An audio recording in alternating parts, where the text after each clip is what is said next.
E aí pessoal, como é que vocês estão? Bem-vindos aqui ao canal Palavra Viva. E hoje estamos aí com um vídeo especial, hoje falando sobre diário de oração. Diário de oração. Nós vamos pensar um pouco sobre esse tema hoje, mas antes disso eu quero que você se inscreva aqui no nosso canal, deixe aí o seu joinha e aproveite e compartilhe com o maior número de pessoas possíveis. Porque o que eu vou falar aqui hoje pode ser que ajude não só você, mas também outras pessoas sobre esse tema tão importante.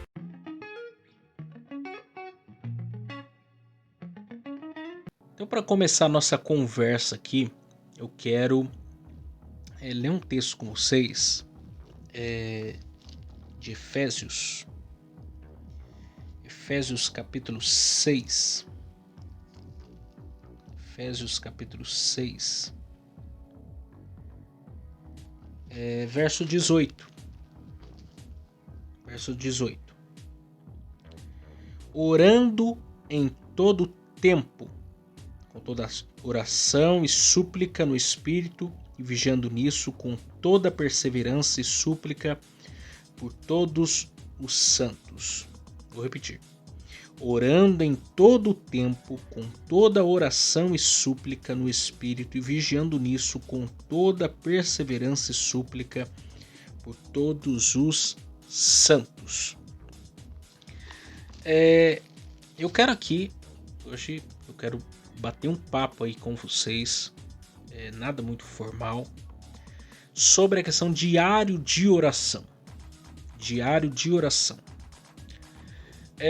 O tema da oração é um tema muito caro para os nossos dias, considerando o fato que as pessoas já não acreditam mais no poder da oração, na eficácia da oração, da necessidade da oração e etc.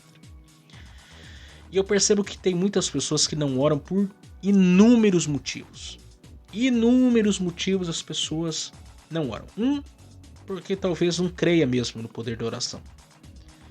Ou creem no poder da oração dos outros, não da sua própria oração, da sua própria vida de oração. Muitas pessoas dizem que não tem tempo. Eu não tenho tempo para orar.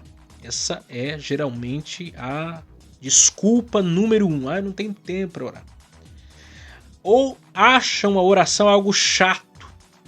Não oro porque orar é tão chato. Eu paro lá, fico 5 minutos lá do joelho dobrado e dá um sono danado. Perco a vontade de orar. Porque outros, talvez por não obterem a resposta de suas orações, um certo imediatismo. E aí também não oram porque eu nunca vejo a coisa acontecer, parece que é uma demora, um negócio sem fim. E aí, por causa disso, não oram. Outros possuem uma vida de oração muito oscilante. Nunca são constantes na vida de oração. Quando oram por propósitos específicos. É uma porta de emprego aberta, é um casamento, é uma conquista material, é tantas coisas.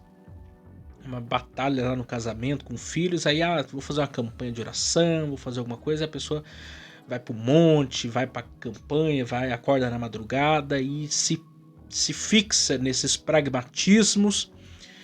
E depois que obtém a sua vitória, a sua resposta, aquilo, não oram mais. Outros oram só quando as coisas ficam realmente difíceis. Quando as portas se fecham, quando parece que tudo dá errado, aí eles lembram de Deus e começam a orar.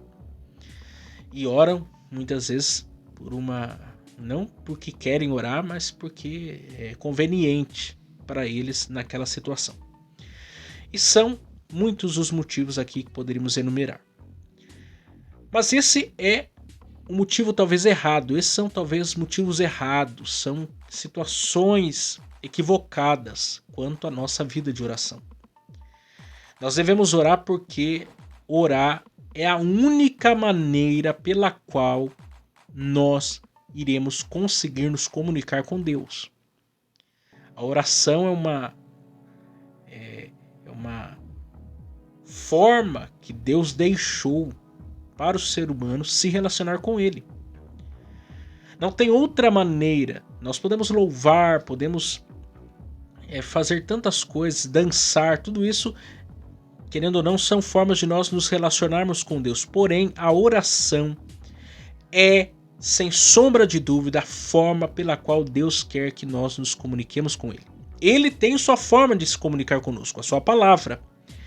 Mas a forma de nós nos comunicarmos com Ele é por meio da oração. Não tem outro caminho que nós possamos fazer a não ser o caminho da oração. E a grande verdade é que Deus quer que nós oremos porque orar é um fim em si mesmo. Nós não podemos olhar para a oração como um meio, mas como um fim. O fim é ter um relacionamento com Deus. O fim é ter comunhão com Deus. É estar orando não por outra coisa a não ser ter um relacionamento com Deus. Ter comunhão com Deus. Eu sempre faço essa ilustração. Você que é casado aí, você que é filho, trabalha numa empresa, tantas coisas, fica aí, você que é casado, 24 horas sem se comunicar com a sua esposa, com seu esposo. Convivendo com eles debaixo do mesmo teto. Sem dirigir-lhes uma palavra. Faz um voto de silêncio 24 horas para ver o que vai acontecer. Uma semana, um mês, um ano, sem dirigir-lhe uma palavra. Sabe o que vai acontecer? Você vai se divorciar. Seu casamento vai ir pro beleléu. Por quê? Porque você o tempo todo se comunica. E se comunica o quê? Falando. As mulheres falam inclusive 2 vezes mais do que os homens. Né? Então imagine, você estar ali no mesmo teto com uma pessoa e não se comunicar com ela. Impossível. E oração é isso. É relacionamento. Comunhão. Por isso que o texto diz que orar em todo o tempo. O tempo todo nós estamos em oração, porque é comunicação, é relacionamento. Não é só num período do dia, o tempo inteiro nós estamos em comunhão, orar sem cessar. É essa linha direta com Deus, essa comunhão o tempo todo com Deus. Aprender a orar em todas as situações, contexto, estar sempre conectado com o céu. Essa é a ideia desse relacionamento. Mas eu quero aqui, inclusive poderia citar vários homens da história de oração, né? Por exemplo, Mônica, mãe de Agostinho, orou 30 anos pela conversão de Agostinho. John Wesley, homem de muita oração. O missionário Ian Bauman, que orou, era um homem de oração. O sol não nascia sem que ele estivesse de joelhos dobrados. Tantos outros, João Calvino, Martinho Lutero, homens de oração, homens de piedade, que estavam em constante comunhão com Deus. Martin Lloyd Jones, a esposa dele testemunhava e dizia: você não vai entender a vida de pregação do meu marido se você não conhecer a vida de oração dele, a comunhão que ele tem com Deus. E foi um grande expositor da palavra de Deus, pregou 365 sermões só em Romanos, das obras, e ele não completou as obras completas, porque ele morreu antes disso. Os comentários dele em Romanos vai até o capítulo 14 apenas. Ele morre antes de conseguir chegar ao fim de toda a sua exposição na carta de Paulo aos Romanos. Expôs também longamente Efésios, anos e mais anos expondo Efésios, mais de 8 volumes só os comentários dele em Efésios. Homem de oração. Você só vai entender ele sem entender a vida de oração. E um personagem interessante da história da fé cristã é David Brainerd. Se você nunca leu o Diário de David Brainerd, você tem que ler. Que são nada mais do que as orações de David Brainerd. O próprio livro As Confissões de Agostinho, querendo ou não, são as orações de Agostinho. É ele falando diretamente com Deus. E nós, ao lermos as confissões, é nós participando ali dessa conversa dele com Deus, as confissões. E o que eu vejo? Uma das ferramentas mais importantes para nós desenvolvermos é criar o hábito de orar escrevendo. Escrever as nossas orações. Sobretudo para quem tem, por exemplo, dificuldade, tem déficit de atenção, por exemplo, ou que não consegue se concentrar. Escrever ajuda você a organizar suas ideias e mantém você conectado, faz você pensar. Então mantém você cativo, preso ali. É um bom caminho. Mas não somente por causa disso. O diário de oração ajuda a você entender que você está num processo de aprimoramento nas mãos de Deus. E faz você ver o agir invisível de Deus por meio da vida de oração. E eu quero aqui confessar, né, abrir meu coração para vocês aí hoje e contar para vocês um segredo. Vocês não contam para ninguém, né? Que eu, desde o ano de 2014, eu tenho cultivado o hábito de escrever as minhas orações. Não todas, é claro, mas de escrever uma boa parte delas. E a maior experiência é quando você um dia pega para ler um dos seus próprios diários de oração e você perceber que aquilo que você orou num dia, 2, 3 dias depois, uma semana, um mês, Deus entrou com a providência e você às vezes nem percebeu. A sua angústia de 2, 3 dias, de uma semana, um mês antes, passado algum tempo, você viu o agir de Deus.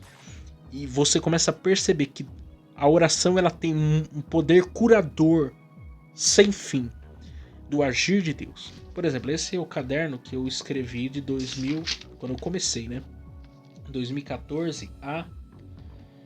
deixa eu ver a data aqui. 5 de março de 2018.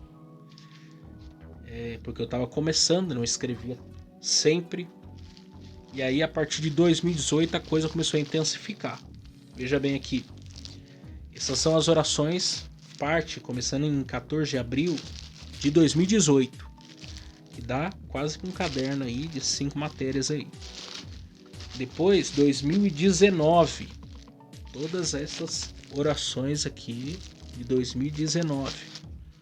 2020 foi o ano da oração. O ano que eu talvez mais escrevi, também escrevi no caderno. Isso aqui é só de 2020. E 2021 que tem aqui e tem algumas outras que estão no caderno ainda, que eu não coloquei aqui. Mas essas já são as de 2021. Esse hábito não é fácil de desenvolver. Primeiro porque muitas novidades virão. Você não está acostumado a escrever, você vai ficar ali inseguro do que você vai escrever. E também, até mesmo a escrita, né? A forma de escrever. Porque a partir do momento que você está escrevendo, você está pensando. Você está colocando, você está dando... você está trazendo aquilo que está à sua mente para o mundo concreto, mundo real. E quando você está orando, mais ainda, porque você está escrevendo aquilo que você está falando para Deus. Então, muitas coisas até que estão escondidas lá no seu coração começam a vir para fora. Porque você está raciocinando, você está pensando aquilo que você quer falar para Deus. E o segredo é não ter uma fórmula, é você pegar uma caneta, um papel e escrever a sua oração, como você faria falando para Deus. E deixar derramar-se diante de Deus escrevendo.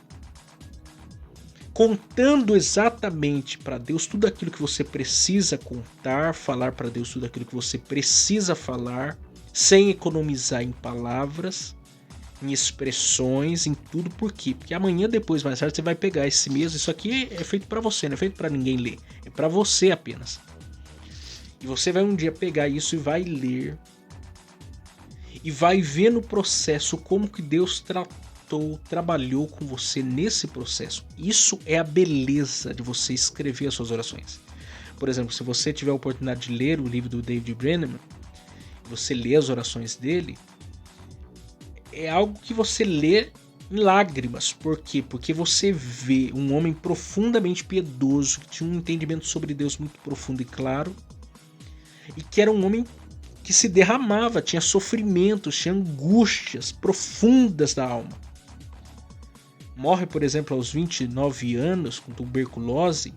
Ele que foi um missionário entre os índios, ele conta, por exemplo, lá das experiências dele na universidade, que ele foi expulso da universidade por uma mentira, uma fofoca que levantaram contra ele. Ele conta, por exemplo, de experiências de se sentir vazio do espírito e ele se retirar para as florestas para orar, para buscar do poder do Espírito Santo e só voltar para sua cabana quando ele entendeu que ele estava cheio do Espírito. Ele contando, por exemplo, das vezes que ele foi pregar aos índios, ele viu a manifestação da glória de Deus e pessoas se converteram a Cristo. Nesses diários você vê a vida, não é algo, não é uma história inventada.